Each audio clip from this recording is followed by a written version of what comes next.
Os jogos digitais criaram uma relevância. A trilha sonora também passou a ter uma funcionalidade única, independente do próprio jogo. Ela não é uma coisa apenas mais de fundo para o jogo. Ela é uma coisa lucrativa, digamos assim, ela consegue ser vendida separadamente, mas ao mesmo tempo ela desperta uma atenção maior para o jogador. Você tem jogadores que, por exemplo, eles falam, olha, eu quero jogar aquele jogo por causa da trilha sonora que tem no jogo. Ele talvez nem seja tão bom, mas a trilha sonora é excelente, eu quero jogar ele por causa da trilha sonora. Isso é muito comum atualmente.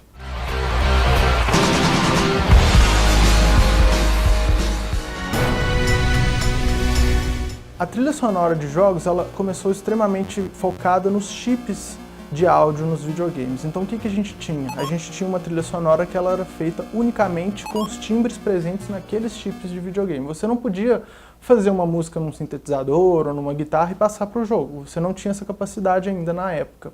Por isso que aqueles jogos que a gente fala jogo 8-bit, aquele som característico, ele é gerado através desses chips. Você tem então, mais pra frente, a evolução no qual os jogos começam já a usar a trilha gravada. E nesse ponto você já poderia utilizar sons de guitarra, sons de voz, etc. E o terceiro ponto seria a partir do momento que a trilha sonora ela já cresce a nível da de cinema mesmo.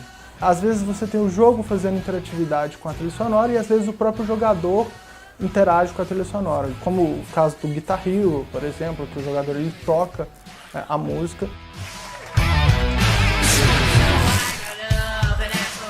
No papel da imersão, a partir do momento que o jogador ele entende que aquela música, que aquela trilha sonora, ela tem um papel explicativo de algum cenário ou de algum jogador ou de algum personagem, ela passa a ter uma funcionalidade. Nos jogos você já tem uma interatividade total entre o jogador e a trilha sonora, dependendo do lugar que ele vai, a música altera e fica mais feliz ou mais triste. Não é necessário às vezes você ter um narrador explicando alguma situação ou mesmo alguma imagem, porque a própria trilha sonora vai dizer isso para o jogador. É o que a gente chama de leitmotiv, né?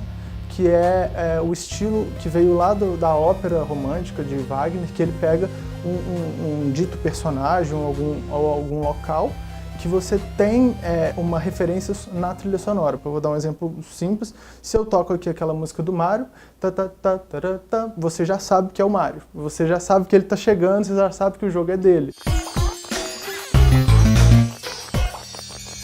O jogo ele foi pensado para ter essa junção da trilha sonora com o que você está fazendo, com o que o jogador está vendo. Se você corta essa junção, você fica incompleto. Mesmo que você tenha alguns outros meios de indução no jogo, como por exemplo sensores de movimento, óculos de realidade virtual, ainda não é o bastante, digamos assim. Sem a trilha sonora, você ainda não tem a completa imersão.